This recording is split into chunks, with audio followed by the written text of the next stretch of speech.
বলছে আমার ভাইকে মেরে ফেলছে এরা, আমরা ঘরে থাকবো না।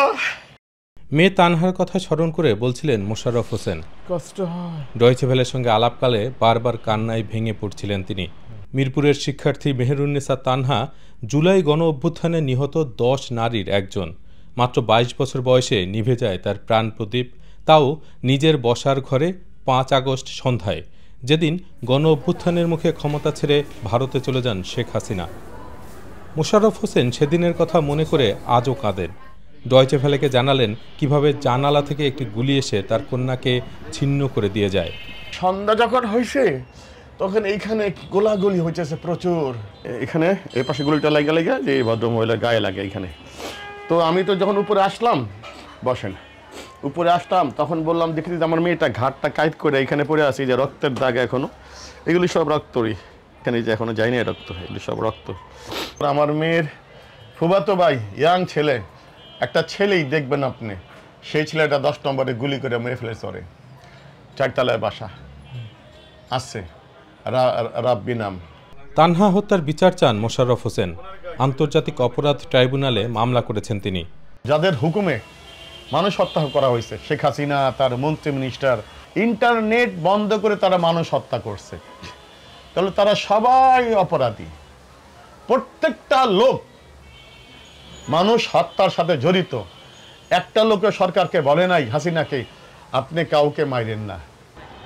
ঢাকার আরেক প্রান্ত উত্তরায় অভ্যুত্থানকারীদের মাঝে পানি বিতরণ করছিলেন মীর মাহফুজুর রহমান মুগ্ধ। গত বছরের 19 জুলাইয়ের ঘটনা সেটি। হঠাৎ একটি গুলি মুগ্ধর মাথায় বিদ্ধ হয়, মুহূর্তেই মাটিতে লুটিয়ে পড়েন তিনি।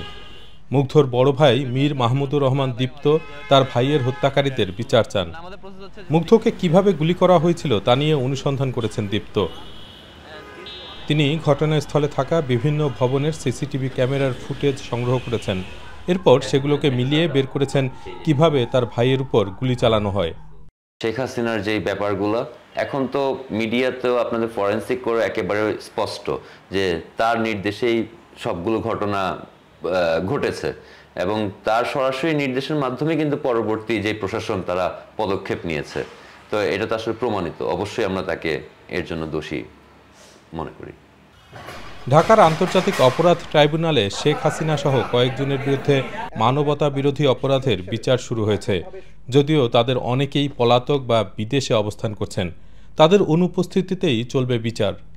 জুলাই আগস্টের মানবতা বিরোধী যে অপরাধ এবং এর পাশাপাশি গত 15 বছর ধরে বাংলাদেশে যে সমস্ত গুম, extra judicial killing, cross fire, সব কিছুই কিন্তু আমাদের এই ট্রাইব্যুনালের এখন বিচার্য বিষয়। তদন্ত প্রক্রিয়া চলমান আছে এবং তার মধ্যে প্রথম রিপোর্টটি 6 মাসের মধ্যেই এসেছে। 4টি মামলার আনুষ্ঠানিক বিচার প্রক্রিয়া চলমান আছে, তার মধ্যে প্রথমটি হচ্ছে শেখ হাসিনার বিরুদ্ধে। সুতরাং আমরা যেটা বলতে পারি যে 1 বছর পূর্ণ হওয়ার আগেই পূর্ণ উদ্যমে বিচার প্রক্রিয়া চলমান আছে। আওয়ামী লীগের নেতারা ইতোমধ্যে এই বিচার প্রক্রিয়ার উপর তাদের অনাস্থার কথা জানিয়েছেন। তবে শেখ হাসিনার পক্ষে রাষ্ট্র নিয়োজিত আইনজীবী আমির হোসেন ট্রাইব্যুনালে বিচার কার্যে অংশ নিচ্ছেন। তিনি তার মক্কেলকে নির্দোষ প্রমাণের ব্যাপারে আশাবাদী।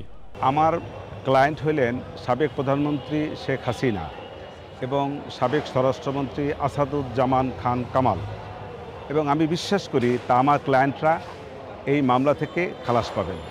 তানহা, মুগ্ধ সহ গত বছরের জুলাই আগস্টে নিহত আরও অনেকের পরিবার বিচারের অপেক্ষায় রয়েছে। বিচার চান আহতরাও। বাংলাদেশের অন্তর্বর্তী সরকার আগামী নির্বাচনের আগেই মানবতা বিরোধী অপরাধে শেখ হাসিনার বিচার প্রক্রিয়ায় অগ্রগতি নিশ্চিত করতে চায়। তবে সাবেক প্রধানমন্ত্রী শেখ হাসিনা বা তার দল আওয়ামী লীগ গত বছরের জুলাইয়ে অসংখ্য হতাহতের কোনো দায় স্বীকার করেনি। বর্তমানে রাজনৈতিক কর্মকাণ্ড নিষিদ্ধ থাকা দলটির ভবিষ্যৎ নিয়েও অনিশ্চয়তা রয়েছে।